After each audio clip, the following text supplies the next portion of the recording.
How are you? I hope so you are fine at your home. आज हम class 8 का की supplementary book it's so happened का chapter number 4 the treasure within पढ़ेंगे। तो चलिए स्टार्ट करते हैं ये चैप्टर। सबसे पहले हम इसको ये देख लेते हैं बिफोर यू रीड। चैप्टर की जो समरी है उसको एक बार देख लेते हैं। Every child is potential achiever and is different from other children in his style of learning and area of interest. हर बच्चा चाहता है कि उसकी अचीवर जो हो और उसके और जो डिफरेंट होते हैं, अलग अलग प्रकार के चिल्ड्रन होते हैं, उनकी अलग अलग स्टाइल होती है, अलग अलग लर्निंग होता है, इंटरेस्ट होता है, एरिया जो होता है लर्निंग का एरिया जो होता है वो अलग अलग होता है। Read the interview that follows. चलिए अब ये जो हमारा चैप्टर है इसमें इंटरव्यू लिया जा रहा है। इसमें क्या है, it is based on a conversation between mister Bela Raja और editor of Sparsh, newsletter from the resources centre the valley school Bangalore and mister Hafeez Contractor one of India's leading architect. तो देखिए यहाँ पे मिस्टर बेला और मिस्टर एससी का जो एससी मतलब कि हफीज़ कॉन्ट्रैक्टर, इनके बारे में थोड़ा सा इंटरव्यू चल रहा है और उनमें आपस में बातचीत हो रही है। और ये जो न्यूज़ लेटर है वो रिसोर्सेज सेंटर का है। तो इनका यहाँ मिस्टर हफीज़ से उनके जो आर्किटेक्ट हैं उनके बारे में, इंडिया की लीडिंग के आर्किटेक्ट हैं, उनसे मिस्टर बेला राजा जो हैं वो इनका इंटरव्यू ले रहे हैं। तो चलिए हम लोग स्टार्ट करते हैं। हफीज़ कॉन्ट्रैक्टर में, चलिए इसको पहले सीन को फर्स्ट को पढ़ लेते हैं फिर हम लोग इसको समझेंगे। Hafeez contractor was an unhappy school boy. He love doing things but detested mechanical learning. Mathematics gave him the shivers. What his principal once said to him influenced him deeply. चलिए तो यहाँ स्टार्ट करते हैं। यहाँ देखिए HC है, HC means Hafeez contractor, और BR की शॉर्ट फॉर्म लिख रखी है BR, जिसका फुल फॉर्म है बेला राजा। तो चलिए अब स्टार्ट करते हैं। ये बार बार यही आएगा हमारे सामने, तो आप लोगों को समझ में आ चुका होगा। तो स्टार्ट करें अब। Let's start. I used to have this terrible nightmare. Sorry.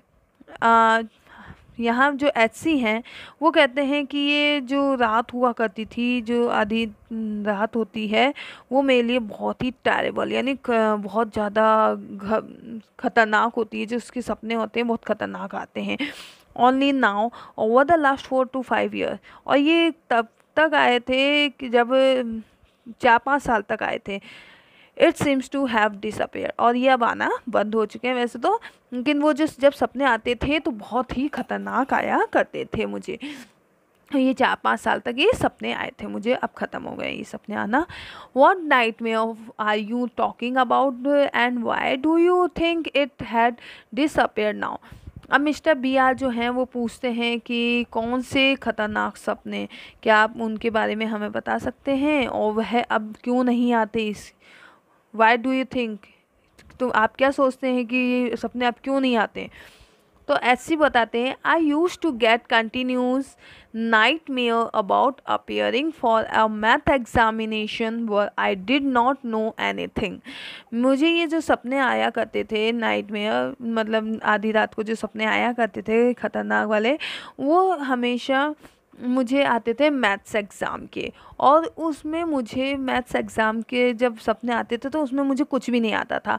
Now the science must have sorry six must have gotten over it.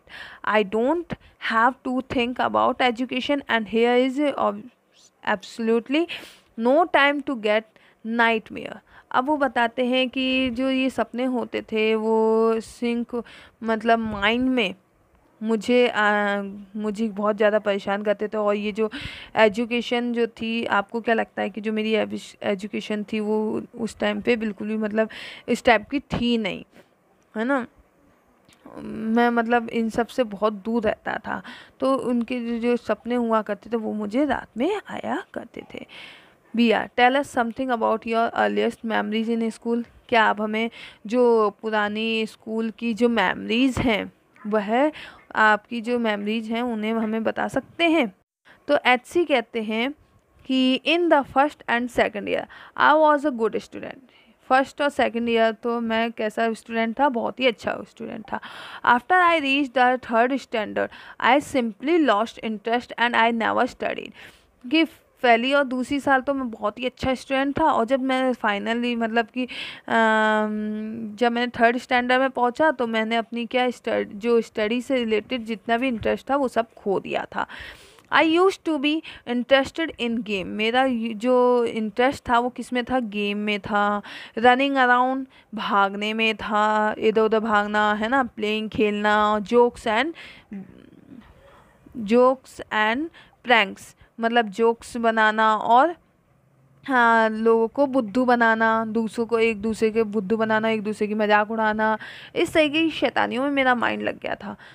I would copy in class during exam time. मैं क्या करता था कि exam time पे मैं copy किया करता था, एक दूसरे की चीटिंग किया करता था। I would try to get hold of the examination paper that had been prepared and study it as I could not remember things that had been taught to me in class। अब वो बताते हैं कि मैं क्या करा करता था, या तो कॉपी कर लिया था या फिर इस तरीके के पेपरों का को बताते हैं कि जो मैं पहले क्या करता था, कॉपी करा करता था, और या फिर मैं जो कुछ प्रिपेयर करता था स्टडी से रिलेटेड, जो भी मिल जाता था उसके लिए पेपर वगैरह, तो उसके करता था कि, और मैं जो पढ़ाई करता था वो एक दिन पहले ही, मतलब एग्ज़ाम से एक दिन पहले करता था, क्योंकि मुझे जो क्लास में पढ़ाया जाता था वो कुछ भी समझ में नहीं आता था। जो मतलब मैं उनकी तरफ ध्यान ही नहीं रखता था, तो मुझे कुछ याद भी नहीं रहता था कि क्या पढ़ाया गया। However, let one sentence spoken to me by my principal changed my life। और इसके बाद क्या हुआ कि एक सेंटेंस प्रिंसिपल का था जो जिसने मेरी पूरी पूरी लाइफ जो थी वो चेंज कर दी थी। When I approached my 11th standard, the principal called me and said, "Look here, son, I have been seeing you from day one। You are a good student but you never study". अब जब मैं 11th standard में पहुंचा था, तो जो principal थे उन्होंने मुझे बुलाया और कहा कि देखो बेटा, तुम्हें मैं स्टार्टिंग से देख रहा हूँ, पहले दिन से देख रहा हूँ, तुम बहुत अच्छी स्टूडेंट हो, लेकिन तुम अब स्टडी नहीं करते हो। I have taken care of you till today, now I can no longer take care of you, so you do it yourself. मैं अभी तक तो तुम्हारी देखभाल कर रहा था आज तक तो, लेकिन आगे मैं तुम्हारी देखभाल नहीं कर पाऊँगा, तुम्हें अपनी देखभाल खुद करनी होगी। He talk to me for 5 minute. वह मुझसे 5 मिनट तक बात करते रहे। You don't have your father. तुम्हारे फादर नहीं है, मतलब तुम्हारे फादर की डेथ हुए टाइम हो गया है। Your mother has worked so hard. और तुम्हारी मदर जो है वो बहुत ज़्यादा मेहनत करती हैं, to bring you up and paid all your fees. और वो कड़ी मेहनत करके तुम्हारे को पढ़ा रही हैं और तुम्हारे स्कूल की फ़ीस भी देती हैं। 3 ईयर्स, ऑल 3 ईयर्स, 3 साल की फ़ीस भी दी है। But you have only played game. लेकिन तुम जो वो हमेशा खेलते ही रहते हो। Now you should rise to the occasion and study. अब तुम्हारा कोई खेल जो है वो छोड़कर तुम्हें अब उठना पड़ेगा, तुम्हें अपने खुद मतलब स्टडी की तरफ ध्यान देना होगा। I used to be a very sportsman. I had been the senior champion for so many years and I also was the cricket captain. I used to play every game but that year I did not step out onto the field। अब वो बताते हैं कि वो बहुत ही जो सी हैं वो बहुत ही अच्छे स्पोर्ट्समैन हुआ करते थे, और वह सीनियर चैम्पियन भी रहे हैं कुछ सालों तक, और उन्हें क्रिकेट के कैप्टन भी हुआ करते थे, और उन्हें गेम एवरी गेम, मतलब use to play every game, उन्हें हर गेम आता था खेलना। लेकिन दैट ईयर, उस साल, जिस साल उन्हें प्रिंसिपल ने बुलाया था, उस साल उन्होंने एक पाँव भी उस खेल के मैदान में नहीं रखा। I would go for prayer all I would to was eat and study. अब वो बताते हैं कि मैं सिर्फ प्रेयर करता था, प्रेयर के लिए जाता था ग्राउंड में, और खाना वाना खा के सीधे स्टडी करता था। I normally used to copy and pass. पहले तो मैं नॉर्मली कॉपी कर लेता था और पास हो जाता था, but I realize that once I was in SSC I could not do that. अब वो बताते हैं कि वो उन्हें जल्द लेकिन मुझे रियलाइज हो गया कि जल्द ही मैं क्या होने, आगे जो टाइम आने वाला है मैं उसमें सीनियर सेकेंडरी है ना उसमें चला जाऊंगा, तो मैं ये सब नहीं कर पाऊंगा। तो when I got a second class 50% in my SSC, my principal said, "Son, consider yourself as having got a uh, distinction. Dis- distinction. Sorry. This is my memory of my school days." अब वो बताते हैं कि जो मेरी second class थी, जब मैं सेकंड क्लास में पहुंचा तो मेरी 50% बनी थी इन माय SSC माय कब SSC में, है ना। और मतलब मैं सेकंड डिवीज़न से पास हुआ था, 50% बनी थी मेरे SSC में। और प्रिंसिपल ने मुझे बुलाया था और प्रिंसिपल ने कहा कि तुम्हारे भले ही क्या बने हो 50%, लेकिन मेरे लिए ये डिस्टिंक्शन है, मतलब कि डिस्टिंक्शन है, सॉरी। तो वो बताते हैं यहाँ पे जो ये वर्ड है उसका मीन्स होता है कि ये 75% से मतलब 75 मार्क्स से ज़्यादा बच्चों के मार्क्स आते हैं ना 75 से ऊपर, तो उन बच्चों के लगती है डिस्टिंक्शन। लेकिन यहाँ पे जो 50% आई है ना वो उसकी खुद की कड़ी मेहनत से आई है। पहले वो बिल्कुल पढ़ता ही नहीं था ना, अब उसने अपनी मेहनत से 50% बनाई थी पढ़ाई करके, तो इसके हिसाब से प्रिंसिपल के हिसाब से उसके अच्छे मार्क्स थे। I did lost lots of other things, और मैंने बहुत सारी चीज़ें जो दूसरी चीज़ें थी वो मैंने लॉट्स का जो थी दूसरी, I did lots of other things. See, as far as my things are concerned, I can't remember. I forgot things very easily to remember. अब वो बताते हैं कि मेरे पास बहुत सारी चीज़ें हैं, देखो लेकिन मैं क्या करता था कि इन सब चीज़ों को, इतनी सारी चीज़ों को याद नहीं रख सकता था, मैं जल्द ही ईज़िली भूल जाया करता था। तो उसे याद रखने के लिए I have to see things as a photograph, तो मैं उनको याद रखने के लिए फ़ोटोग्राफ का यूज़ करता हूँ। I read a book and I can remember the matter as a photograph but not through my mind. That is how it works. तो देखिए यहाँ वो बताते हैं कि मैं सिर्फ अपनी चीज़ों को याद नहीं रख सकता था, मैं जल्दी भूल जाता था। तो मैं क्या करता था कि इन चीज़ों को याद रखने के लिए मैं फ़ोटोग्राफ का यूज़ करता था। फ़ोटोग्राफ देखते ही मेरे को क्या सब कुछ याद आ जाता था। तो जब मैं बुक पढ़ता था तो मैं क्या करता था, उनको याद रखने के लिए फ़ोटो देखता था, फ़ोटोग्राफ। और जैसे ही मेरे फ़ोटोग्राफ देखता था तो क्या होता था, मेरे माइंड में सब कुछ आ जाता, मेरा माइंड वर्क करने लग जाता था और मुझे सब याद आ जाता था। BR, अब BR वापस से पूछते हैं, when you were in school and you were doing badly, did the teacher pull you up and how did you feel.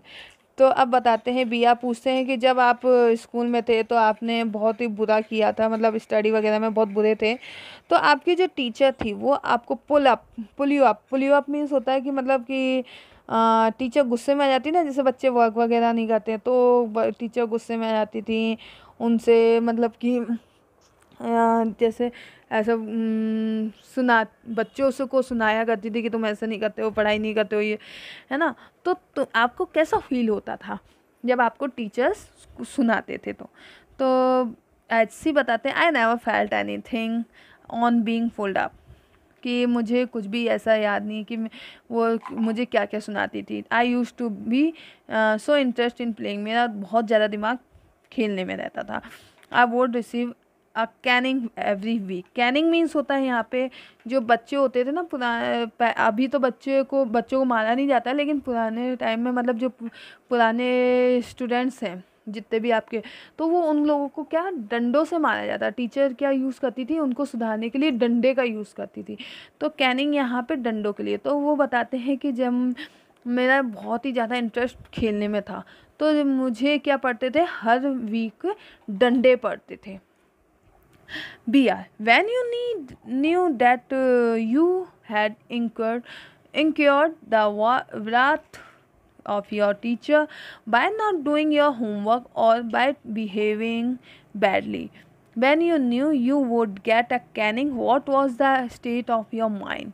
अब वो बताते हैं कि तुम जानते हो, बिया पूछते हैं कि तुम जानते हो कि जब तुम क्या करते थे, इंक्योर्ड हुआ करते थे, है ना, वो तुम्हारी जो टीचर्स वगैरह होती थी वो तुमसे क्या करती थी, इंक्योर्ड हुआ करती थी, मतलब कि तुम अपनी टीचर्स को गुस्सा वगैरह दिलाते थे, ठीक है। तो वो किस वजह से, मतलब कि तुम अपना होमवर्क नहीं करते थे या बिहेवियर तुम्हारा बैडली हुआ करता था, किस वजह से तुम्हारी टीचर्स को गुस्सा आता था।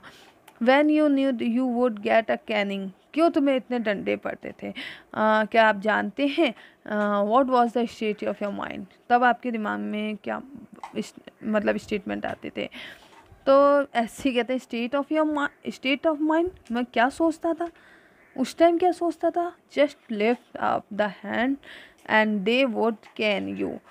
जब मुझे डंडे पड़ते थे तो मैं सीधे से हाथ आगे कर देता था और वो डंडे मार लेती थी, it would hurt badly and then I would have to forget about it. उस टाइम मैम तो डंडे मार लेती थी और मुझे थोड़ा सा हर्ट होता था और फिर मैं दर्द होता भी था, फिर मैं सब कुछ भूल जाता था, because I would want to go and play. क्यों? क्योंकि मुझे खेलना बहुत ज़्यादा पसंद था, इसलिए मैं खेलने के लिए चला जाता था। मतलब डंडे वंडे खा लेता था, मैम मारती, मैं खा लेता था और मेरे दिमाग में उस टाइम कोई ऐसा कुछ खास बात भी नहीं आती थी, मैम को हाथ फैलाया, मैम ने डंडे मार लिए, बस मेरा क्योंकि दिमाग उस टाइम कहाँ था, खेलने में ज़्यादा था। बी आर, अब बी आर वापस से पूछते हैं, you never felt ensure, insecure of और थ्रेटेंड।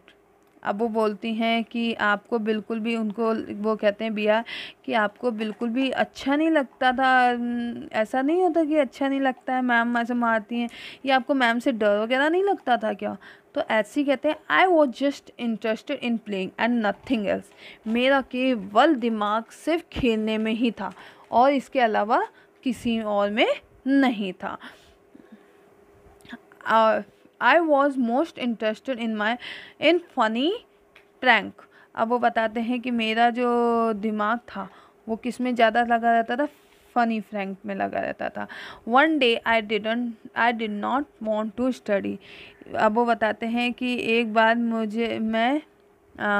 मैंने स्टडी नहीं की थी, did not want to study, so I created distraction. अब क्या हुआ कि मेरा जो मैं मतलब मुझे पढ़ाई नहीं करनी थी, मैं पढ़ाई नहीं करना चाहता था, तो मैं अपना क्या करता था, ध्यान भटकाता रहता था। For one whole hours we played चोपलिस, और मैं 1 घंटे तक चोपलिस खेला करता था। होला मतलब पूरे टाइम हम सब क्या करते थे, खेलने में दिमाग लगाते थे, चोर पुलिस वगैरह खेला करते थे और स्टडी करना हमें पसंद नहीं था और हमारा पढ़ाई से तो ध्यान ऐसे भटकता रहता था। जब मैडम वगैरह पढ़ाती थी तो हमारे को बिल्कुल भी पढ़ना पसंद नहीं था। तो वो बताते हैं, every Saturday we were allowed to go in to town to see a movie. और वो बताते हैं कि हर सैटरडे को, मतलब वो हॉस्टल में रहते थे ना, तो हॉस्टल में सैटरडे को एक दिन होता है जहाँ पे परमिशन मिलती है कि टाउन्स में जा सकें और वो देख सकें।